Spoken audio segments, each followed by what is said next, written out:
Within next 2 years আমরা এই ধরনের একটা টাইম প্ল্যান রেখে যাব। ঠিক আছে, এর বাইরে ডেটা সেন্টার নিয়ে আমাদের কিছু সমস্যা আছে। অনেক ডিজিটাল প্রজেক্ট হয়েছে, কিন্তু ডেটা সেন্টার আপগ্রেডেশনের যে প্রজেক্টগুলো সেই প্রজেক্টগুলো হয়নি, যে কারণে আজকে ন্যাশনাল ডেটা সেন্টারের ক্যাপাসিটি প্রায় 80% থেকে 89% হয়ে গেছে।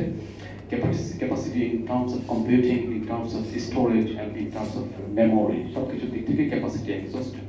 এবং সেখানে এরকম কিছু কোয়েশ্চেনেবল কোম্পানিকে কাজ দিয়ে দেওয়ার ব্যবস্থা করা হয়েছে, যেখান থেকে সরে আসাও এখন মুশকিল, কারণ যেহেতু ডেভেলপমেন্ট পার্টনাররা এর সাথে যুক্ত, এই কাজগুলো রিকল করাটা মুশকিল হয়ে যাচ্ছে। তো সে ধরনের চ্যালেঞ্জও আমাদের কাছে আছে, কারণ যখন ওয়ার্ল্ড ব্যাংক বা এই টাইপের একটা কোম্পানির বোর্ডে ওই প্রজেক্টগুলো পাস হয়ে যায়, তখন টেন্ডার রিকল করা ইস ভেরি মাচ চ্যালেঞ্জিং। হ্যাঁ, তো এই ধরনের চ্যালেঞ্জ আমরা ফেস করছি। আবার ধরুন যে ডেটা সেন্টার করা হয়েছে কিন্তু তার ডিজাস্টার রিকভারি নাই। তো যে কারণে আপনি যখন একটা ডেটা সেন্টারের ডিজাস্টার রিকভারি থাকে না, তখন যে সমস্যাটা হয়